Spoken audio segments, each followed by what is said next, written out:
thousand stories of what they think you're like, but I've heard the tender whisper of love in the dead of night, and you tell me that you're pleased and that I'm never alone. You're a good, good father. It's who you are. Bonjour les amis, bonjour les enfants, j'espère que vous allez bien en ce dimanche. Moi je vais bien et tonton Elias qui m'accompagne aussi aujourd'hui, il va très bien et tonton Sublime va aussi très bien, nous sommes bien. Alors j'espère que toi aussi, là où tu te trouves, quel que soit le pays, là où tu es, dans ta maison ou peut-être ailleurs, j'espère que tu es bien. Alors je vais te demander de bien t'installer parce que nous allons passer un bon moment ensemble. Amen. Alors pour que ce soit un très bon moment, nous allons le remettre entre les mains du Seigneur. Seigneur, nous te disons merci, Seigneur, parce que c'est vraiment un privilège de pouvoir être dans ta présence aujourd'hui, Seigneur. Et Seigneur, pour tous ceux qui ne peuvent pas être dans ta maison, à l'église, en ce matin, Seigneur, et ben toi, tu t'invites chez eux. Et c'est ça qui est vraiment merveilleux avec toi, Seigneur. Nous te disons merci, parce que tu n'es pas seulement dans un lieu, tu es partout. Et qui est comme toi? Tu es le seul capable d'être avec nous ici à l'église au Maroc, mais d'être dans tous les pays et dans toutes les autres églises. Et Seigneur, je veux te dire merci pour cela. Merci parce que tu es dans la maison de chacun de ces enfants qui nous regardent, Seigneur. Et Seigneur, merci parce que tu prépares nos cœurs afin que nous puissions te chanter, te louer, que nous puissions danser pour toi et que nous puissions aussi écouter ta parole, prendre vraiment plaisir à écouter ce que tu as à nous dire en ce dimanche. Nous te disons encore merci, Seigneur, que vraiment tu puisses conduire toutes choses. Amen, amen, amen, amen. Je crois que tu es prêt parce que je crois que tu attendais avec impatience le culte de l'Asseraba, je le crois. Alors, tu es là et nous allons danser, nous allons chanter comme nous avons l'habitude de le faire. Amen, amen. Amen. À l'ensemble, nous allons acclamer notre Seigneur. Amen. Ton amour nous environne, ô Seigneur. Ta gloire resplendit plus que le soleil. Ton amour nous environne, ô Seigneur. C'est pourquoi nous espérons. Oh, ton amour nous environne, ô Seigneur. Ta gloire resplendit plus que le soleil. Ton amour nous environne, ô Seigneur. C'est pourquoi nous espérons. Encore une fois, ton amour nous environne, Seigneur. Ta gloire resplendit plus que le soleil. Ton amour nous environne, oh Seigneur. C'est pourquoi nous espérons. Oh, gloire à ton nom, auteur de notre joie. Oui, toi qui nous as sauvés. Toi qui nous aimes tant, c'est pourquoi nous espérons. Oh, gloire à ton nom, auteur de notre joie. Toi qui nous as sauvés, toi qui nous aimes tant, c'est pourquoi nous espérons. Tu n'as pas exigé de garantie avant de manifester cet amour. Ton bras de fer fut attendu vers nous pour nous arracher du feu. Entends-moi, tu n'as pas exigé de garantie avant de manifester cet amour. Ton bras de fer fut attendu vers nous pour nous arracher du feu. Nous chantons gloire à ton nom, auteur de notre gloire. Toi qui nous as sauvés, toi qui nous aimes tant, c'est pourquoi nous espérons. Une dernière fois, gloire à ton nom, auteur de notre joie. Toi qui nous as sauvés, Jésus, toi qui nous aimes tant, c'est pourquoi nous espérons. Jésus m'aime, Jésus m'aime, Jésus m'aime, Jésus m'aime, Jésus m'aime, Jésus m'aime, Jésus m'aime, Jésus m'aime, je le sais. Il m'a cherché, trouvé, mon sauveur m'a racheté. Il m'a donné le salut. Encore une fois, Jésus m'aime, je le sais. Il m'a cherché, trouvé, mon sauveur m'a racheté. Il m'a donné le salut. Alléluia, oh, alléluia, oh. Alléluia, oh. Alléluia, oh. Jésus m'a sauvé. Oh, alléluia, oh, alléluia, oh. Alléluia. Est-ce que tu peux prendre le temps de danser? Alléluia, oh. Jésus m'a sauvé. Une dernière fois, alléluia, alléluia, oh. Alléluia, oh.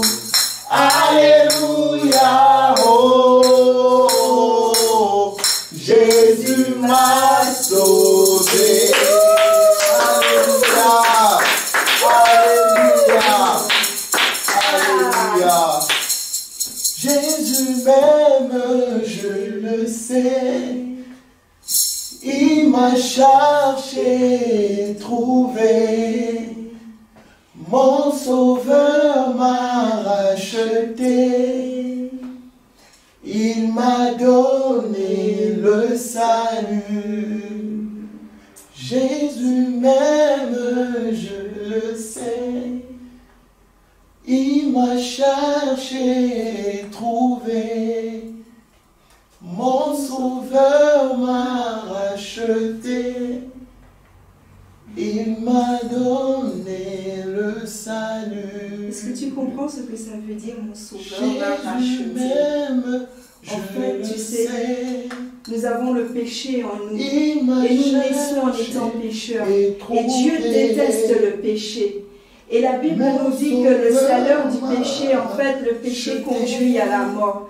Et normalement, nous, en tant que pécheurs, normalement, nous aurions dû mourir. Mais nous avons été rachetés par Jésus.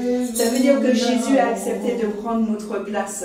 Lui qui n'avait jamais péché, lui qui n'a jamais péché, eh ben, il a accepté de prendre ma place. Il a accepté de prendre ta place, afin que tu ne puisses plus subir la colère de Dieu, afin que tu ne puisses pas connaître la mort éternelle, mais que tu sois sauvé, que tu aies la vie. Lorsque tu chantes ce chant, lorsque tu dis que le Seigneur m'a racheté, ça veut dire que Jésus a pris ta place.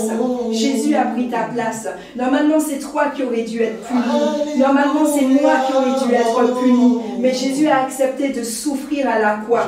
Il a accepté de mourir à la croix pour pouvoir prendre ma place, pour pouvoir prendre ta place, afin que nous soyons sauvés et que nous soyons réconciliés avec Dieu le Père. Oui, et cela, cet acte te montre encore combien le Seigneur t'aime. Oui, parce que ce n'est pas n'importe qui aura accepté de prendre ta place. Peut-être que dans certains cas, à l'école, peut-être à la maison, peut-être qu'un grand frère a voulu prendre ta place pour quelque chose, mais personne n'accepte de prendre la place pour mourir. Mais Jésus, lui, il a accepté de mourir à ta place. Et cela est vraiment merveilleux. C'est le plus beau cadeau qui soit. C'est le plus beau cadeau que le Seigneur nous ait fait. C'est le plus beau cadeau que Dieu nous a fait. C'est de pouvoir nous donner son Fils unique. C'est pour ça que la Bible dit dans Jean 3, 16, tu connais ce passage qui dit que Dieu a tant aimé le monde. Dieu t'a tant aimé. Je ne sais pas, peut-être que tu t'appelles Simon. Est-ce que dans ce verset, tu peux dire Dieu a tant aimé Simon? Dieu a tant aimé Béatrice, a tant aimé Elias, a tant aimé Sublime. qu'il a donné son Fils unique, son Fils bien-aimé, le seul Fils qu'il est, son Fils bien-aimé. Il n'a pas hésité à le donner et son Fils n'a pas hésité à obéir. Peut-être que toi, parfois, tu hésites à obéir à tes parents, mais Jésus, alors qu'il savait qu'il devait mourir pour toi, il n'a pas hésité, il a accepté de mourir à la croix. Oui, il a donné son Fils unique afin que quiconque croit, il te suffit simplement de croire, même si tu ne vois pas. Oui, que tu ne puisses pas périr, pour que tu ne puisses pas mourir, mais que tu aies la vie éternelle, c'est-à-dire la vie pour toujours. Ça veut dire que même après la mort, tu vas vivre et que tu seras tout le temps avec Jésus dans le ciel. N'est-ce pas merveilleux? Et je veux que tu puisses réaliser en ce matin. Je veux vraiment que tu puisses réaliser. C'est vrai qu'on a célébré la Pâque. C'est vrai que nous avons vu que Jésus était l'agneau de Dieu, oui, qui a pris notre place. Mais le Seigneur veut particulièrement te rappeler encore aujourd'hui. Alors je ne sais pas comment tu es. Je ne sais pas ce que tu es en train de vivre. Je ne sais pas quelle est ta situation. Peut-être que tu espères certaines choses. Peut-être que tu désires certaines choses. Peut-être que tu veux voir la guérison autour de toi. Peut-être qu'il y a un miracle que tu désires depuis longtemps. Mais le Seigneur veut que simplement ce matin, que tu puisses réaliser qu'il est mort à ta place. Il est mort à ta place. Il t'a donné sa vie. Son sang a coulé. Amen. Pour que toi tu puisses avoir la vie, pour que tu puisses avoir de bonnes choses, pas seulement la vie, mais pour que tu puisses avoir la guérison, pour que tu puisses avoir la santé, pour que tu puisses avoir de bonnes choses, pour que tu ne sois pas dans la pauvreté, mais que tu aies tout ce dont tu as besoin. Le Seigneur est mort pour toi, pour que tu sois sauvé. Alors il veut que tu puisses te le rappeler, te rappeler encore cela. Il me demande de te rappeler encore cela, de te dire de ne pas t'inquiéter, parce qu'il est là. Tu ne le vois pas, tu ne le sens pas, mais si tu crois en lui et si tu l'as invité dans ton cœur, il veut te dire qu'il est là. Tu ne le vois pas, mais il est là. Il est présent, il est à tes côtés et il veut te faire du bien. Il veut te faire du bien aujourd'hui et il veut te faire du bien tous les jours de ta vie. Amen, amen, amen, amen. Avant que nous puissions nous séparer, il y a un chant que je voudrais t'apprendre qui est très simple. C'est un chant en anglais et que moi j'aime beaucoup parce que c'est un chant qu'on chante à l'Assemblée chrétienne de Rabat. Parce que est-ce que tu sais qu'à l'Assemblée chrétienne de Rabat, eh ben, nous avons des enfants qui parlent le français, mais nous avons aussi des enfants qui parlent l'anglais. Et donc on chante des chansons en anglais. Et cette chanson, elle n'est pas très compliquée. Il ne faut pas qu'elle soit trop compliquée parce que moi, tu sais, avec l'anglais, c'est pas trop ça. Donc il ne faut pas que ce soit trop compliqué. Donc si c'est pas compliqué pour moi, ce n'est pas compliqué pour toi. Ce chant, il dit Alléluia, Alléluia, Alléluia. Tu connais Alléluia, on vient de chanter Alléluia. Alléluia, Alléluia. Et il te dit Pray is the Lord. Ça veut dire prie. Ça veut dire que de prier le Seigneur, de prier ton Seigneur. Alléluia, c'est une bonne chose de prier ton Seigneur. Et lorsque tu pries ton Seigneur, tu dois avoir l'assurance. Ça veut dire que tu dois être sûr, comme 1 et 1 font 2, tu dois être sûr que le Seigneur t'écoute alors que tu es en train de le prier, alors que tu es en train de parler au Seigneur, alors que tu es en train de raconter tes soucis au Seigneur, que tu es en train de dire ta joie au Seigneur. Il t'écoute, il t'écoute. Amen. Amen. Alors, tonton Elias va essayer de nous accompagner dans ce chant. D'accord? On y va. Alléluia, Alléluia, Alléluia. Praise ye the Lord. Alléluia, Alléluia, Alléluia, Alléluia. Praise ye the Lord. Praise ye the Lord. Alléluia. Praise ye the Lord. Alléluia. Praise ye the Lord. Alléluia. Praise ye the Lord. Je suis sûre que tu l'as chanté à la maison. On va encore chanter après et puis tu vas apprendre parce que c'est tellement facile. D'accord? Amen, amen. Nous allons dire encore merci au Seigneur pour ce temps. Merci Seigneur parce que tu as voulu encore nous rappeler que tu es mort à la croix pour nous et que tu es ressuscité, que tu es vivant. Et parce que tu es vivant, nous pouvons te parler. Oui, le Seigneur veut te rappeler que tu n'es pas en train de parler à un Dieu qui est mort, qui est resté dans le tombeau. Non, tu es en train de parler à un Dieu qui est ressuscité et qui est assis à la droite du Père. Et la Bible nous dit qu'il intercède pour nous. nous. Ça veut dire qu'il fait tout ce qui est possible et notre Dieu est grand et il présente les prières à son Père, à Dieu le Père. Donc nous n'avons pas à nous inquiéter, nous savons que nos prières sont exaucées. En tout cas, tout ce que nous demandons selon la volonté du Seigneur, nous devons croire que le Seigneur exauce. Amen, amen, amen. Alors maintenant, nous allons écouter ce que le Seigneur a à nous dire parce que je crois que tu te rappelles que dimanche dernier, on a commencé à parler de cadeaux et qu'on disait que Dieu le Père nous aimait tellement qu'il nous a donné des cadeaux et qui continue à nous donner des cadeaux. Et je voudrais juste te dire que le plus beau cadeau que le Seigneur nous ait donné, c'est son Fils Jésus-Christ qui a pris notre place à la croix. D'accord? C'est le plus beau cadeau. Et après, il y a d'autres cadeaux que nous recevons chaque jour. Et dimanche dernier, nous avons parlé du cadeau de la nouvelle naissance et on a vu que c'était un cadeau qui était très important parce que sans la nouvelle naissance, on ne pouvait pas faire partie de la famille de Dieu. Or, c'est très important si on est sauvé, si on veut aller au ciel, si on veut être tout le temps avec le Seigneur Jésus, eh bien, on doit faire partie de son royaume. Et on avait vu que pour faire partie de son royaume, il fallait naître de nouveau. Et on avait vu que naître de nouveau, ce n'était pas entrer de nouveau dans le ventre de maman, ça c'est impossible, mais c'était simplement croire en Jésus, croire que Jésus était mort et ressuscité, placer notre confiance en Jésus et inviter Jésus dans notre cœur. Et on avait vu que lorsqu'on invitait Jésus dans notre cœur, eh ben, il ne venait pas seul. En fait, c'était le Saint-Esprit qui venait et qui changeait nos cœurs petit à petit.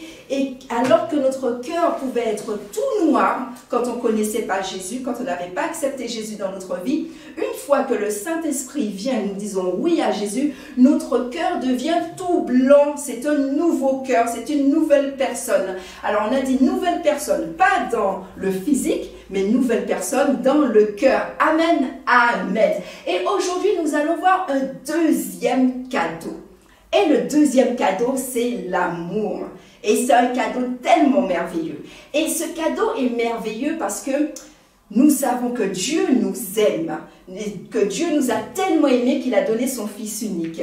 Ça, c'est l'amour. Mais ce cadeau est merveilleux parce que nous avons reçu l'amour de Jésus, eh ben, nous aimons notre prochain. Ça veut dire que nous aimons les autres. Et c'est ce que nous allons voir aujourd'hui. Et c'est un cadeau qui est merveilleux parce que combien de personnes, vraiment, combien d'enfants sont tristes parce qu'ils n'aiment pas les autres. Ils n'aiment pas le camarade de classe, ils n'aiment pas telle personne. Et ça rend triste de ne pas aimer. Mais Dieu nous a donné la capacité, il nous a offert ce cadeau de pouvoir aimer. Et nous allons voir comment. Alors, l'histoire que je vais te raconter aujourd'hui s'appelle le bon samaritain.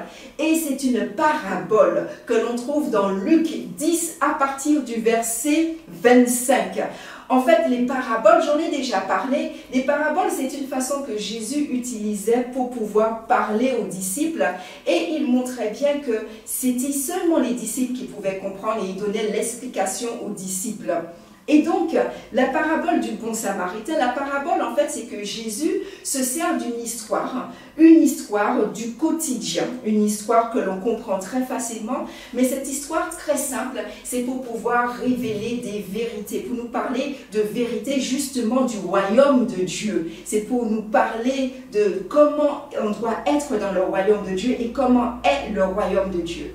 Et donc, cette parabole, en fait, ce sont des hommes qui viennent voir Jésus. Alors, c'est un docteur de la loi, donc j'imagine un pharisien encore, donc qui vient voir Jésus et il pose la question à Jésus parce qu'il essaie de piéger Jésus. Tu te souviens que dimanche dernier, on a vu que les pharisiens n'aimaient pas Jésus. Et donc, il essayait de tendre un piège à Jésus. Et il vient vers Jésus et il lui pose la question. Il lui dit que Jésus, il est écrit dans la loi, donc il est écrit dans la Bible, que tu aimeras le Seigneur ton Dieu de tout ton cœur, de toute ton âme, de toute ta force et de toute ta pensée, et ton prochain comme toi-même. Dans ce verset, et qui est d'ailleurs notre verset du jour, ce que le Seigneur dit, en tout cas dans ce verset, c'est qu'il dit que nous devons aimer à la fois Dieu Et on doit aimer Dieu de tout notre cœur, de toute notre pensée, de toute notre force, de toute notre âme. Mais on ne doit pas seulement aimer Dieu. Si on aime vraiment Dieu, eh bien, on doit aimer notre prochain. Et donc, Jésus va raconter cette parabole pour qu'il puisse expliquer à ce pharisien et pour qu'il puisse t'expliquer, toi, comment on aime. Il va te montrer déjà qui est ton prochain. Et il veut te montrer aussi qu'est-ce que ça veut dire aimer son prochain. Parce qu'on dit oui, je t'aime, je t'aime, je t'aime, l'amour. Mais concrètement, dimanche dernier, j'ai dit que l'amour, c'est pas seulement parler. L'amour, c'est aussi des actes, c'est faire des choses. On doit montrer l'amour. Et aimer son prochain, on doit montrer à son prochain combien on l'aime. Et donc cette histoire, il s'agit d'un homme. Un homme qui fait un voyage. Il part de Jérusalem pour aller à Jéricho. Alors, je suis allée faire une petite recherche et je voulais savoir, est-ce que Jérusalem était très loin de Jéricho? Lorsque j'ai fait ma petite recherche sur Google, j'ai vu qu'il y avait à peu près 39 km entre Jérusalem et Jéricho. Donc aujourd'hui, où on a les voitures, où on a les motos, où on a les bus, c'est pas énorme, tu sais, 40 km, c'est pas énorme. Mais à l'époque là, où on se déplaçait sur les ânes, eh ben, ça pouvait être un long voyage. C'était un long voyage. Et donc cet homme, je ne sais pas, la Bible ne nous dit pas qu'est-ce qu'il devait faire à Jéricho, pourquoi il quittait Jérusalem pour aller à Jéricho, la Bible ne nous dit pas.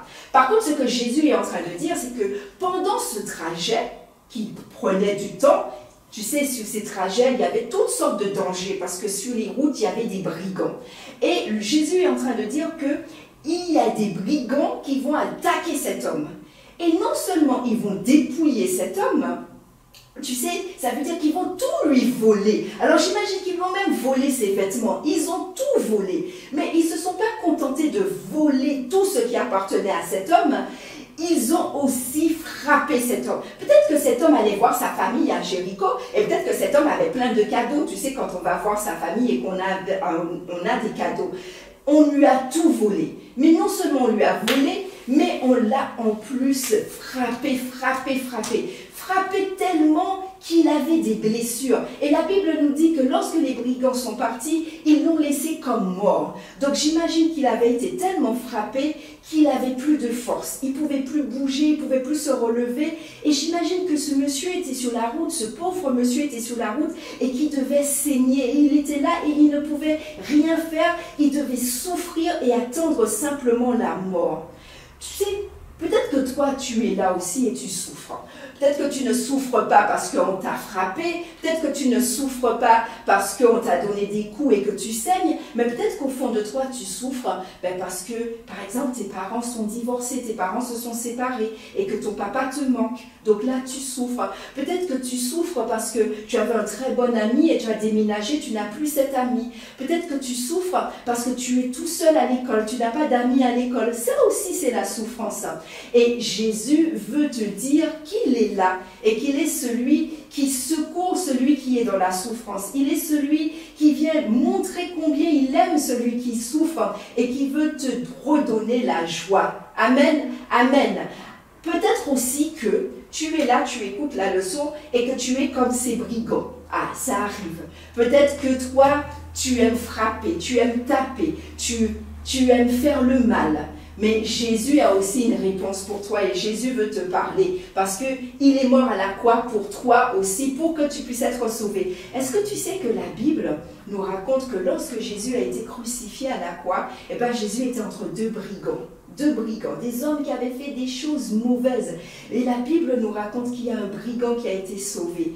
Tout simplement parce qu'il a cru en qui était Jésus. Il a cru que Jésus était le Fils de Dieu, tout en étant aussi lui aussi sur la croix, et ben il a été sauvé. Donc Jésus sauve les brigands. Jésus ne sauve pas simplement ceux qui sont toujours sages, ceux qui sont gentils. Jésus sauve ceux qui souffrent, comme toi, et Jésus sauve aussi ceux qui font du mal, qui ont du mal dans le cœur, qui pensent qu'à faire le mal. Jésus les sauve. Et je crois que Jésus est venu particulièrement, vraiment pour ceux-là, ceux qui sont malades, ceux qui souffrent, et ceux qui font du mal. Il veut les sauver. Amen. Donc j'en reviens à mon histoire. Et donc, ce monsieur, j'imagine qu'il est en train d'attendre sa mort. Et Jésus est en train de raconter qu'il y a une première personne qui passe. Cette première personne, c'est un sacrificateur, c'est un prêtre. Ça veut dire c'est cet homme qui servait dans le temple, d'accord, qui offrait les sacrifices. Donc c'est un homme quand même important, hein, tu sais, c'est vraiment un homme important. Et donc, il passe, et figure-toi, imagine-toi ce qu'il fait. Eh bien, le problème, c'est qu'il ne fait rien du tout. Il passe à côté de cet homme, il voit cet homme, mais il continue son chemin comme si de rien n'était. Est-ce que toi, si tu passais à côté de quelqu'un blessé comme ça, qu'est-ce que tu aurais fait? Est-ce que toi, tu aurais eu peur et tu aurais dit « Non, non, non, non, non, moi je continue mon chemin, tant pis pour ce monsieur, il n'avait pas qu'à être là. » Comment tu réagis? Là, Jésus nous dit qu'il y a une deuxième personne qui part. C'est un lévite. Le lévite aussi, il vient de la tribu de Lévi et le lévite aussi il sert dans le temple. C'est un homme religieux, comme le sacrificateur.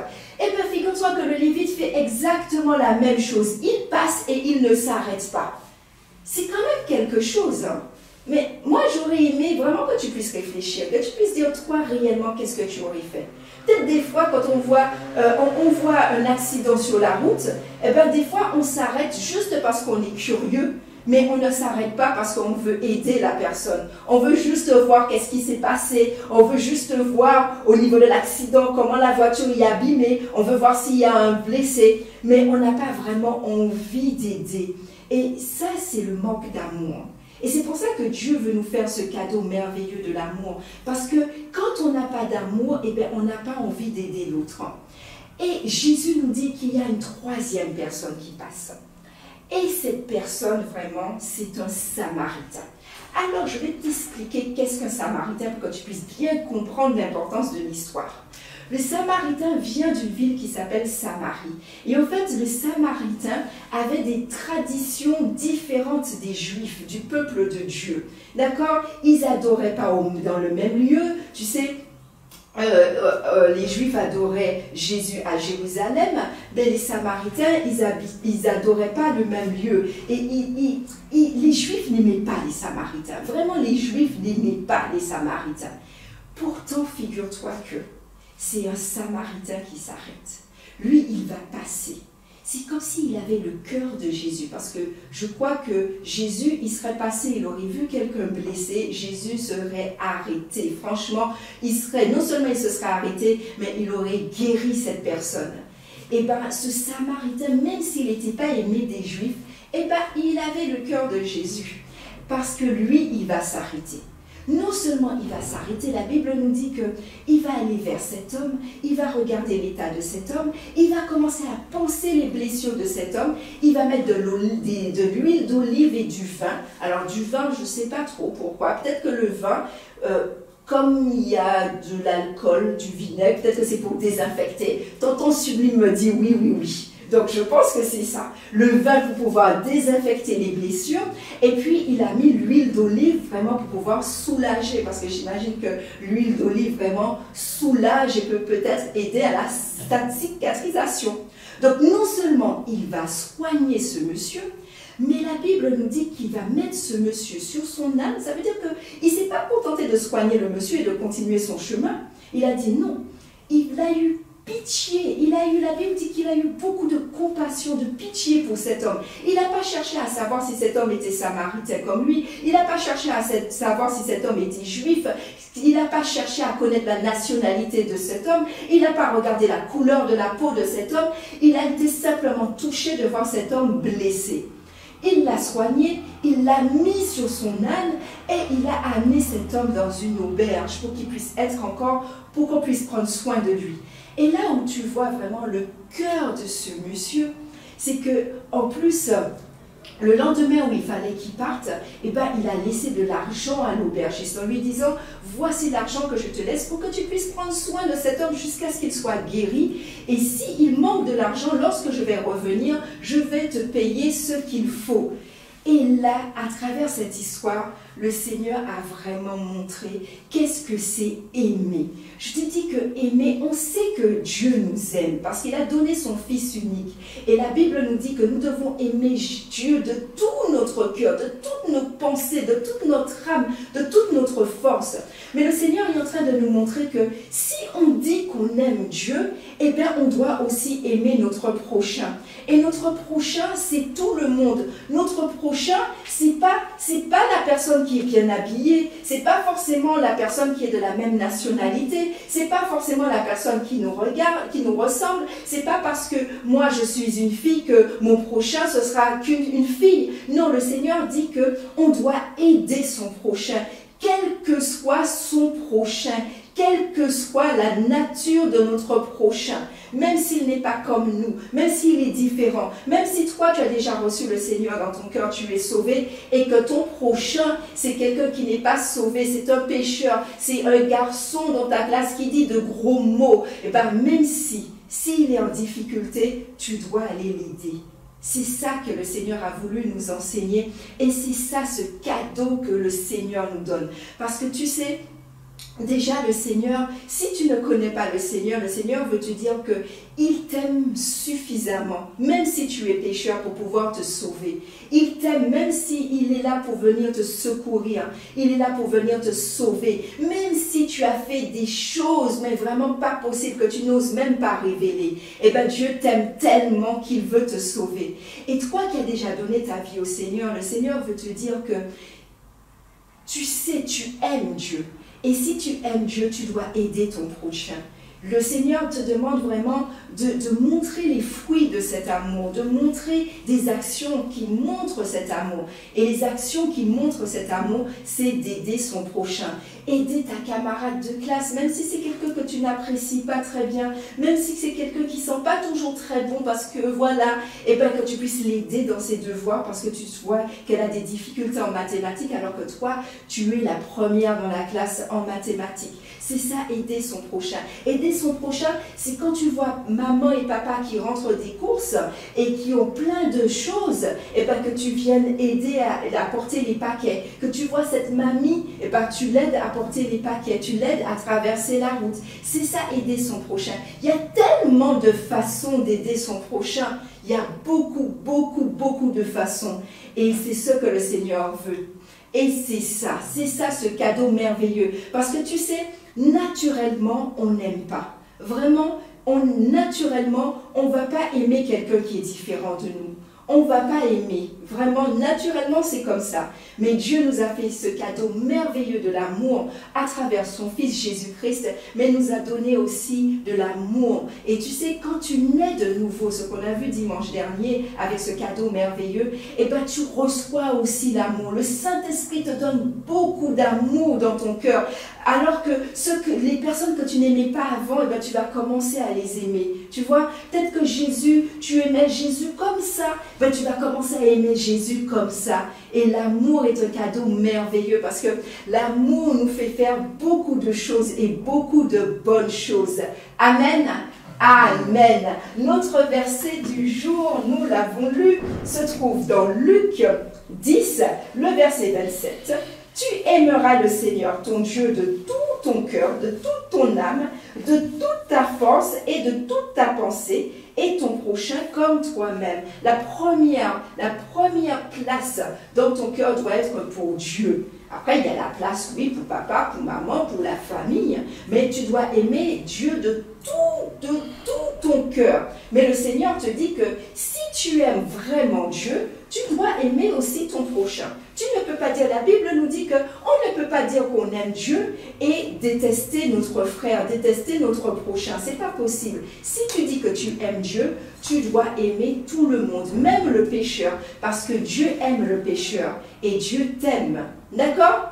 Alors, nous allons fermer les yeux, faire une courte prière avant de nous quitter, avant de chanter. Je voudrais prier vraiment pour toi, si tu n'as pas encore donné ta vie au Seigneur, que je veux simplement que le Seigneur permette que tu puisses réaliser l'amour qu'il a pour toi. Quel que soit ce que tu as fait, peut-être que tu as fait de mauvaises choses, peut-être que ce sont des choses que tu ne veux même pas avouer, mais je prie vraiment que aujourd'hui tu puisses recevoir l'amour de Dieu, que tu puisses réaliser que Dieu t'aime même si tu es pécheur et que c'est pour ça qu'il a donné son Fils unique et il veut que tu sois sauvé. Il suffit que tu puisses lui dire oui Seigneur, je te demande pardon pour tout ce que j'ai fait de mal et je te reçois dans mon cœur et viens changer ma vie et viens mettre encore cet amour dans mon cœur, l'amour pour toi, mais aussi l'amour pour mon prochain. Peut-être que tu es là, tu nous écoutes, tu as déjà donné ta vie au Seigneur, mais tu te rends compte que tu n'aimes pas. Tu dis oui que tu aimes beaucoup Dieu et je crois que ton amour est sincère, tu aimes Dieu,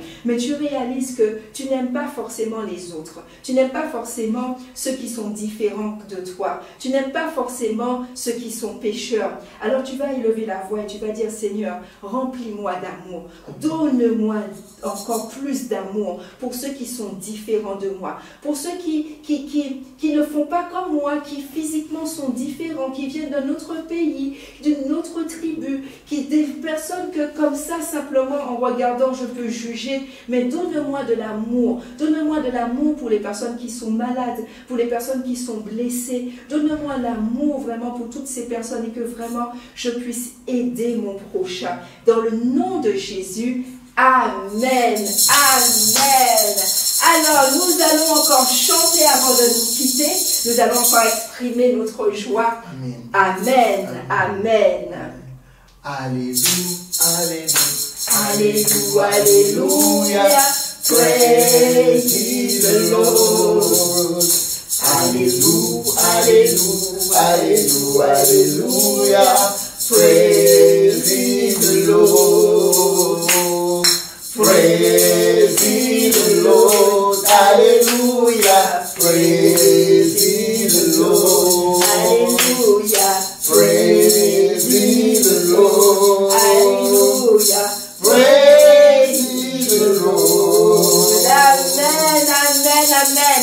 N'oublie pas de prier ton Dieu et de demander au Seigneur de mettre encore beaucoup d'amour dans ton cœur. Et tu sais qui est-ce qui met cet amour dans ton cœur? C'est le Saint-Esprit. Dis-lui Seigneur, je veux que mon cœur déborde d'amour. Amen, Amen. Je te souhaite un bon dimanche dans l'amour de notre Seigneur Jésus-Christ.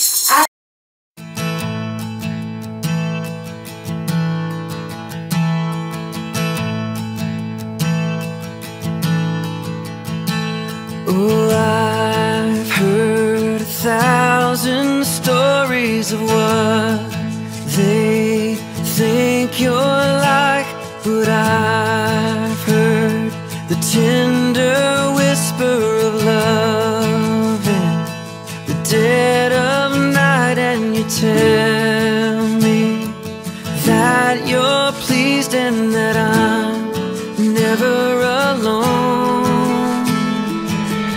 You're a good, good Father.